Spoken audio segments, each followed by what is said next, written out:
Well, we've come to the end, and we need to talk a little bit about the post-coating of these plates. I'm going to start by showing you a plate of an original tin type that I have, and I'm not probably going to be able to show you exactly what this surface is like, but let me tell you about it. This surface is glossy. It has imperfections. There are ripples in the emulsion from the photographic process. There are cracks and edges on this that are not uniform. So this has a very old look to it. Of course, it is old. It's probably 100 years old. But the point being is that the surface of the tin type is not a perfect surface. So don't worry about whether or not your new tin type surface is perfect or not. But we still want to protect them.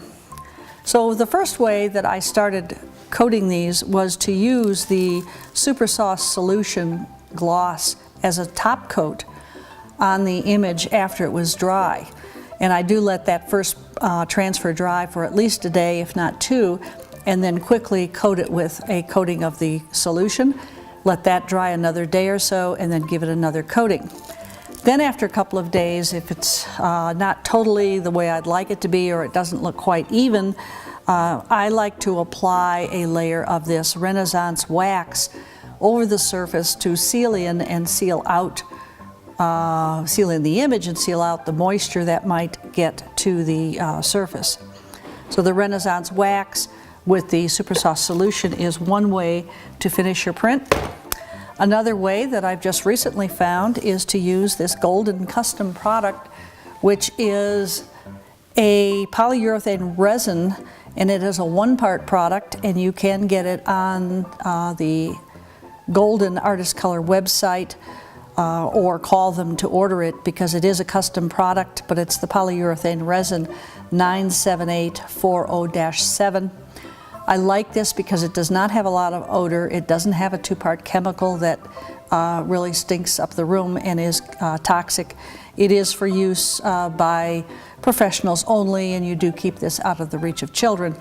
But I like the way the surface looks on it, and this is an example of the surface, which you probably again may not be able to see, but it has a surface that looks almost identical to this tin type.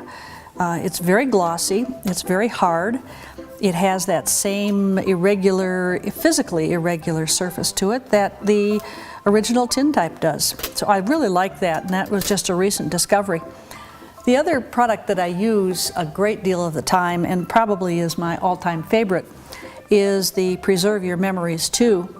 This aerosol spray is available only as a gloss finish, but it's very easy to use and apply. It always gives a very smooth, even gloss to the surface. And I think one of the reasons for that is that the spray mechanism in this is very, very fine. And after you do spray that, the thing that I was really intrigued with was that if you take your plate and drop it in water, it is waterproof. And that is really protected.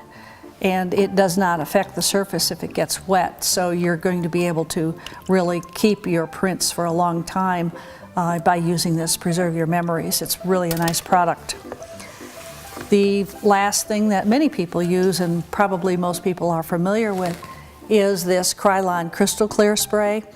I'm not a great fan of this because I've never had the ability to really get it to go down nice and smooth.